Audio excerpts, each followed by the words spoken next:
Now we showed that we could create a VM, but it's not just the creation of VMs. You can actually call, you can update the VM, you can start the VM, you can stop the VM using PowerShell. So I'm going to say stop, move my cursor here, stop AZ VM. Now the resource group, we're going to specify it as AZ-SJD new RG test, and the name of the VM, we'll specify it as AZ-SJD new VM.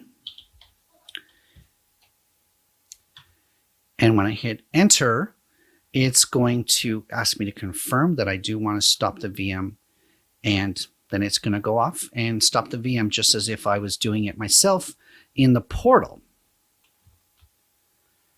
Now we can see that took about 1.5 minutes to do, which is about standard for even using the portal when you hit the stop button.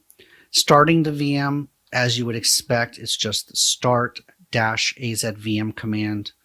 And so I can confuse poor Azure by issuing the start VM command as soon as I hit the stop, and then that VM will start up again.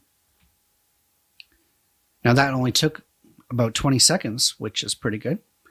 And so we can, again, manipulate almost anything to do with the VM. Anything you can do within the portal, you can do within PowerShell or within CLI, in fact.